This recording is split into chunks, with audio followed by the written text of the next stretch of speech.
अस्सलाम वालेकुम जी। उम्मीद करती हूँ आप सब लोग खैरियत से होंगे। मरीम नवाज़ साहिबा की जो बड़के थी वो उनके अपने ही गले पड़ गई, जो उनकी तनकीद थी वो उनके अपने ही गले पड़ गई।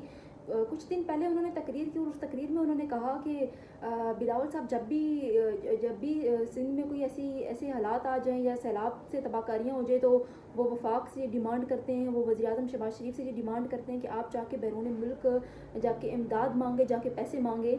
तो ये कौन सा तरीका है? हम तो कभी भी नहीं जाके बैरून मुल्क से इमदाद मांगेंगे, क्योंकि हम भिखारी नहीं है, हम किसी के आगे हाथ फैला नहीं सकते।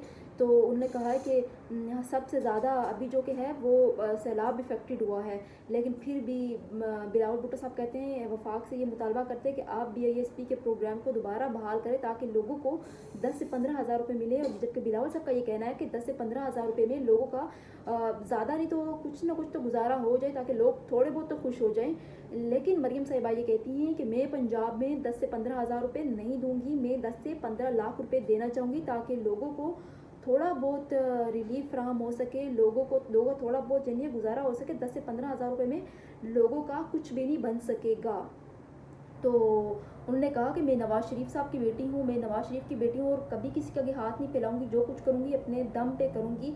बज़ाहिर तो ये ख़बर 2 दिन पुरानी है, लेकिन इसकी जो जवाबी कार्रवाई आई है वो आज सुबह ही आई है। नदीम अफजल चंद ने एक ट्वीट किया है और उस ट्वीट में उन्होंने मरियम साहिबा को जवाब देते हुए कहा है कि उन्होंने बाकायदा एक ट्वीट किया और वो ख़बर जो कि वो पहले ही उस खबर की तस्दीक हो चुकी थी। मरियम साहिबा ने 405 बिलियन रुपए स्टेट बैंक से लोन लिया है। तो एक तरफ आप भड़के मार रही हैं, कहती हैं कि जी आप हम लोग लोगों आगे हाथ नहीं फैलाएंगे, दूसरी तरफ आपने किस खाते में 405 बिलियन रुपए स्टेट बैंक से कर्ज लिया। तो मैं तो प्रिंसिपली जो मरियम नवाज़ ने पहले जो बात की थी अपनी तकरीर में, मैं बिल्कुल उसके हक़ में थी, उससे मुत्तफिक थी कि हमें कभी भी बैरून मुल्क के आगे हाथ नहीं फैलाना चाहिए, अपने दम पे अपने बलबूते पे खुद सब कुछ करना चाहिए। लेकिन वो जो बातें थी उनकी, वो जो तकरीर थी, वो एक बातों की हद तक तो बिल्कुल अच्छी लगती थी, बातों की हद तक ठीक थी, एक तकरीर की हद तक तो बहुत अच्छी लगती थी, लेकिन रियलिटी में ऐसा कुछ भी नहीं है। शाजिया मरी ने इस पर तनकीद करते हुए कहा कि मरीम साहिबा, हम तो दूध के डब्बों पे तस्वीरें नहीं लगाते, आप तो रोटी के पैकेटों पे भी अपनी तस्वीरें लगाती है। सेनेटर पलवशा खान ने आज सुबह प्रेस कॉन्फ्रेंस करते हुए कहा, और उनके साथ कुछ सिंध के वज़ीर भी थे, उन्होंने कहा कि वैसे वफाक हमारे बेनज़ीर इनकम सपोर्ट के प्रोग्राम को बहाल नहीं कर सकता, लोगों को 10 से 15 हज़ार रुपये नहीं दे सकता, लेकिन हमारी कोई बात नहीं मानी जा रही। लेकिन जब भी कोई बिल की बात आती है, कोई तरमीम की बात आती है, तो फिर वो बिल भी हमसे मंजूर करवा लेते हैं, तरमीम भी पास करवा लेते हैं। उस वक्त इनको हमारा चेयरमैन बिलावल नज़र आ जाता है। तो ये रहा मुकाबला मरियम नवाज़ और पीपल्स पार्टी का, ये एक दूसरे के आमने सामने हैं। दूसरी तरफ मोहसिन नकवी और बैरिस्टर सैफ एक दूसरे को आड़े हाथों ले रहे हैं, ये आमने सामने हैं। कुछ दिन पहले इमरान खान ने ट्वीट किया था कि मुझे बहुत सारी डील्स ऑफर हुई हैं, मुझे कहा गया है कि आप अडयाला से बाहर निकल जाए, बैरून मुल्क चले जाए तो हम आपको रिलीफ देंगे। इस सिलसिले में एक मोहसिन नकवी ने ट्वीट किया और मोहसिन नकवी ने कहा, जी आप बता दें आपको कब डील ऑफर हुई, आपको किसने डील दी, आप किसी एक बंदे का एक नाम तो बता दें। तो जिस पर बैरिस्टर सैफ ने उनके जवाबी ट्वीट किए, उन्होंने कहा कि मोहसिन नकवी साहब, मेरा मुंह बंद रहने दें वरना मैं आपका मुंह बंद करवा दूंगा। आप ये ना कहें कि आपको किसने डील ऑफ़र की, डील तो आपको भी पता है कि किसने ऑफ़र की, आप ही पैगामात लेकर आ रहे थे। उन्होंने बैरिस्टर सैफ को सही आड़े हाथों लिया और शदीद तनकीद की और हर एक उनका जवाब दिया और उनका मुंह बंद करवाया। और जबकि आपको पता है कि बैरिस्टर सैफ इमरान खान की तरफ से बैरिस्टर सैफ जो कि है वो एक ब्रिज की तरह किरदार अदा कर रहे थे और उधर से मोहसिन नकवी किरदार अदा कर रहे थे एक ब्रिज की तरह, क्योंकि मोहसिन नकवी पैगामात लेके आते जाते रहे, बल्कि अडयाला जेल तक रसाई थी। अच्छा आप देखें कि PTI की तरफ से उनका जो CM है अली अमीन बैरिस्टर गौर, इवन कि उनके जो CM है उसको वो अडयाला बैठ के आ जाता है, उसको अंदर जाने की इजाज़त नहीं होती, लेकिन बैरिस्टर सैफ रात हो दिन हो अडयाला के दरवाजे बैरिस्टर सैफ के लिए खुले होते हैं। बैरिस्टर सैफ जब चाहे वो इमरान खान से मिलने के लिए चले जाते। तो ये रसाई कौन देता है? ओबियसली कौन देता है ये आपको भी पता है और हमें भी पता है कि कौन देता है।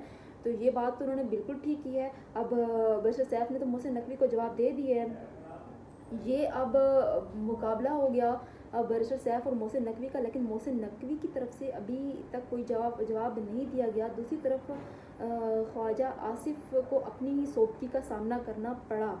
अब ख्वाजा आसिफ ने एक आज़ाद मीडिया को इंटरव्यू दिया और आज़ाद मीडिया को इंटरव्यू देते हुए उनकी कहाँ पे टांग गई है, क्योंकि उनके पास जवाब ही नहीं था। उन्होंने आज़ाद मीडिया को इंटरव्यू देते हुए कहा, एक सहाफ़ी थे मेहदी हसन, और मेहदी हसन ने मिसाल के तौर पर उनसे एक सवाल पूछा, जी आप तो कहते हैं जी ये हाइब्रिड निज़ाम है, अगर ये हाइब्रिड निज़ाम है तो फिर आप कहते हैं कि ये इस्टेब्लिशमेंट और मिलिट्री इस्टेब्लिशमेंट फ़ैसला करती है, तो फिर ये कैसे हो गया? एक तरफ हाइब्रिड निज़ाम है, दूसरी तरफ इस्टेब्लिशमेंट और मिलिट्री इस्टेब्लिशमेंट फ़ैसला करती है।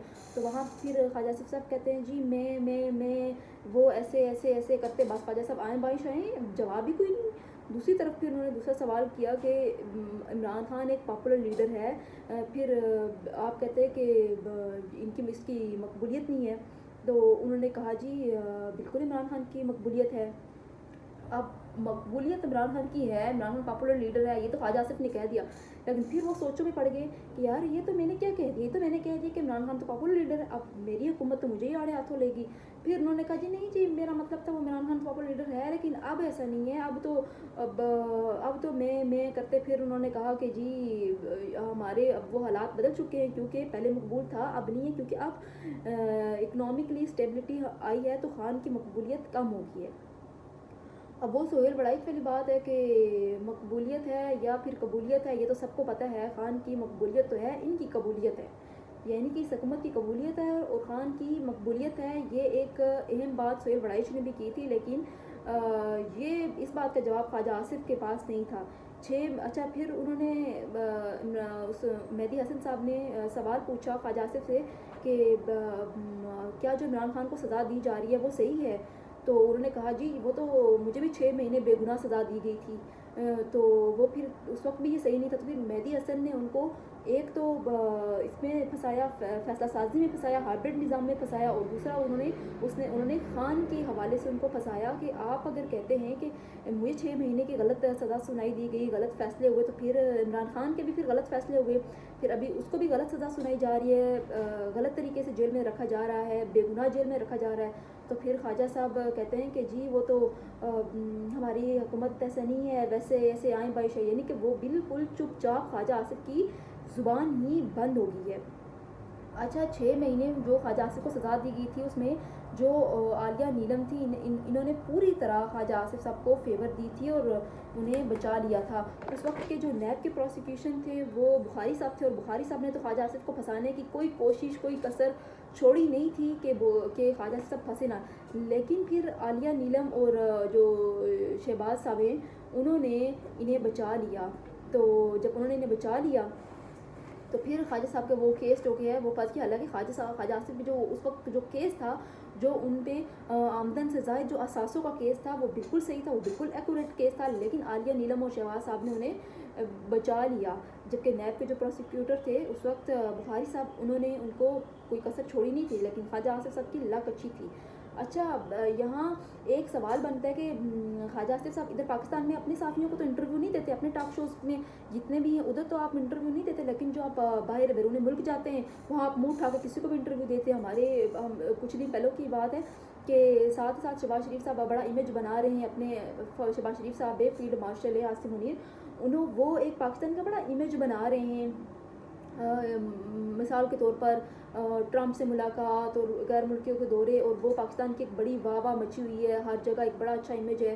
फिर ख्वाजा साहब ने उधर ही एक चुल मारी कि यार इंटरव्यू दे के जब आपके पास सवालों के जवाब नहीं है तो फिर आप गैर मुल्की मीडिया का सामना क्यों करते हैं? आप इंटरव्यू क्यों देते हैं? आप इंटरव्यू देने से गुरेज करें। अगर आपको इंटरव्यू देने के इतने ही शौक़ है, इतने ही फन्ने खान बनने का शौक़ है, तो फिर आप सवाल ये पैदा होता है कि फिर आपने अपने मुल्क में सहाफ़ियों को इंटरव्यू क्यों नहीं दे रहे?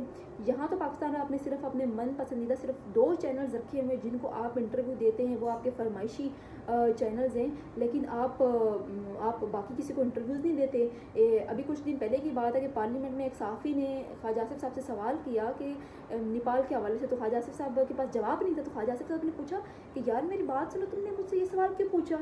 तो उसने कहा, जी मैंने तो वैसे ही पूछ लिया। तो कहते कि अच्छा बात सुनो, अभी सवाल का जवाब ना कट कर देना, अगर कट लग गया तो फिर आइंदा मैं तुम्हें इंटरव्यू नहीं दूंगा। अच्छा, सहाफ़ी ने तो चलो कट कर दिया कि चलो ख्वाजा साहब शायद मुझे आज के बाद इंटरव्यू ना दें, लेकिन अब जो मेहदी हसन को जो आपने इंटरव्यू दिया उसको आप क्या कहेंगे कि यार ये चीज़ें कट कर दो? तो ख्वाजा साहब ऐसे नहीं होता। अगर आप के पास इंटरव्यू के देने के लिए कोई सवाल का जवाब देने के लिए आपकी प्रिपरेशन नहीं है, तो आप बिल्कुल किसी गैर मुल्की मीडिया को इंटरव्यू ना दें, तो गुरेज करें ये चबले मारने से। अच्छा ख़ान इमरान ख़ान के आज उन्होंने इमरान ख़ान ने आज 27 सितंबर को जलसे की कॉल दी थी। आज पेशावर में जलसा है और मैं देख रही हूँ कि बड़ा एक कामयाब जलसा रहा। एक पूरी मतलब कि मैं नहीं कह सकती पूरे पाकिस्तान से लोग निकले, लेकिन जो निकले हैं, जिनकी रसाई थी उस जलसे तक, जो जलसागाह तक, वो ज़रूर निकले। हालाँकि आप देखें तो कारकुनों से ज़्यादा वहाँ पे पुलिस खड़ी थी। जैसे पंजाब में वो जलसा कर रहे हैं, ऐसे कारकुनान और पुलिस हाथापाई आपस में हो रहे हैं कि यानी कि यहाँ इस मुल्क में किसी को एहतजाज करने की भी जैसे इजाज़त नहीं है। लेकिन फिर भी लोग हैं, अब अवाम है, अवाम की खान की पॉपुलैरिटी है, खान के साथ अब खान के साथ जिन लोगों का प्यार है, अब हम तो उनको नहीं रोक सकते ना, उनको कोई भी नहीं रोक सकता। जहाँ जहाँ तक जिस चीज़ की रसाई है वो ज़रूर वहाँ जलसागाह तक पहुँचे और खान के लिए आवाज़ बुलंद की। ये एक हकीकत है कि इमरान खान के लिए लोग अपनी खुशी से आ रहे हैं, एक जज्बा है लोगों में।